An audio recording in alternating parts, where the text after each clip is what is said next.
in financial trouble. So anybody that was any good immediately would get offers from other newspapers and they'd leave. And then the Tribune's policy was nearly always, to promote from within. So you ended up doing work that you were absolutely not ready for and not quite qualified to do, but you were thrown in at the deep end, and it was a fantastic place for that. Yeah. And that's why so many good, there was Dennis Walsh, Paul Kimmage, David Walsh, Paul Howard, Jerry Thornley, Johnny Watterson, Sean Moran, Brendan Fanning, all these guys were in the Tribune in and around that time. And you're like, Jesus, that was quite the stable in the mid-90s. And in fairness, they're all still banging away today, and journalism of quality in a market where it's getting tougher and tougher to sustain. Like, those generation people won't come back because it's just not the same game anymore. No, in the acknowledgements to the Keane book, I made the point that, like, I spent a long time researching the newspaper coverage of Keane going right back to 1990.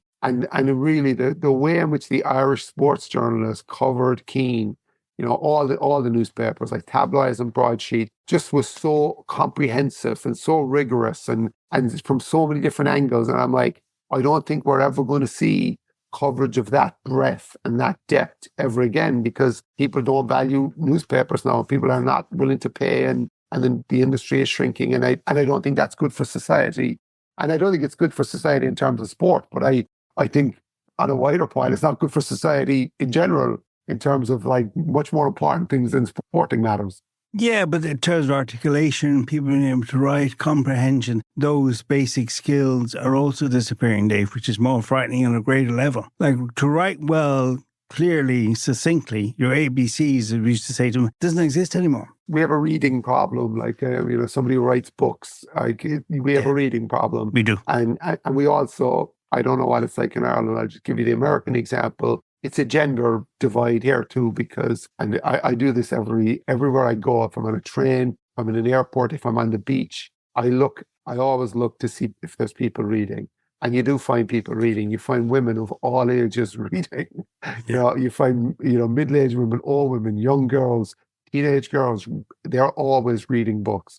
And you do not find, especially young men, you do not find any young men reading. That's just with books in their hands in public places, on planes, boats and trains kind of thing. You do not see it. And that to me is a dreadful sign, and certainly not a positive development for our society. Let that be a warning to Charlie, Abe and Finn. Alert, get a book quick. Well, that fight has been ongoing, and I think that fight has been lost. It's been lost for sure. In fact, somebody said, "Why should you write a book about writing?" I said, "Well, I want to write a book that my sons might actually read." They might, but so far, the book's been in the house 6 or 7 weeks, and nobody's picked up a copy yet. So, you're only the father. What would you know about Keane?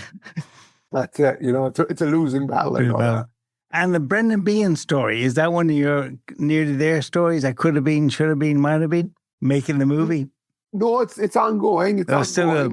So that's the same seed, the same kind of idea. I know the book was written, but they're still interested in making a movie. Yeah, it's a movie based upon the book. I mean, the book came out, 12 years ago now, but there's been a couple of attempts to turn it into a movie. But that's, movies are very pie in the sky, a really difficult thing to pull off. There's a guy involved in it right now who's trying his best to get it over the line. And, I'd love that, obviously, but who knows, these things have a way of never actually getting done, but fingers crossed, and we'll see our novenas or what have you. Well, the way Hollywood's going Irish this time next year, Dave, we could be talking to you again.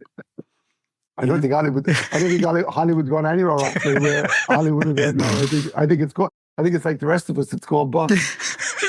Finally, now to wrap up, when you look back on your life as it is now, even you're still young, are you surprised the way you got? Is this where you were destined to be? Well, how would you kind of summarize it, Dave? Well, I don't know. I'll say this. In 1991, I came to America. I was 20. I came out in a J1 with two friends of mine, and we were in Greenwich, Connecticut, working in a country club. And my two pals loved it. And they were like, I'm going to try and get a green card. I'm going to finish UCC, trying to get a green card, trying to come out here or whatever. And they're like, what about you? And I'm like, I have no interest in ever living here. I can tell you that now. Serious? I've been here. I've seen it. I'm fine with it. I've had a great time, but really not my scene. don't think I could never see myself, And then if you wind the clock forward 30, was it 30 years? Yeah, it was 30 years later. I was in New Haven, Connecticut, doing a reading on a summer's night, and I missed the last ferry to Long Island, and I had to drive past. The long way. I had to drive the long way around, and I had to drive past Greenwich, Connecticut, and there was roadworks, and I was stuck in traffic, and I saw the slip road, the exit ramp for Greenwich, and I'm like, Jesus, it's exactly 30 years since I was in Greenwich, Connecticut. And it's exactly 30 years since I was in Greenwich, Connecticut, and here I am now, actually, it wasn't 30 years, it was 20 years. 20 years. And I'm like, here I am now going home to my family on Long Island, and I'm like, who'd have thunk it?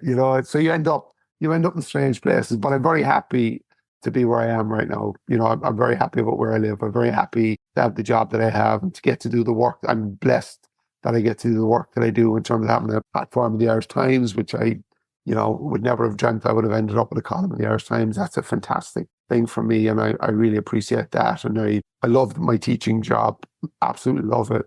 And medieval history, is it? It's a medieval and the ancient world, ancient Rome, Greece, Western civilization 1 and 2, covers thousands of years of history. It's ridiculously broad, but I've been teaching it a long time, and I really enjoy it. Luckily for me, Hollywood makes a lot of movies about this stuff that I teach, so I can intersperse usually historically inaccurate clips of films, so that they don't have to listen to me for the whole 75 minutes. That's that's a secret to keeping them away, Keep the lines open. Keep the lines open. The people at the back always perk up when they go, oh, he's putting on a clip of a movie. I'll see what this is. This could be interesting. Or sometimes when I get to World War I, I sometimes show them the episode of Blackadder, the last episode of Blackadder. Most of them just don't get it, and then a couple of them do. And it's worth it just for that. If you turn a couple of people onto Blackadder, that's a win on any given day, Dave Hannigan, it's been a pleasure talking to you, and thank you for joining Ireland Discs. Thank you very much, Ross. It's been an absolute pleasure.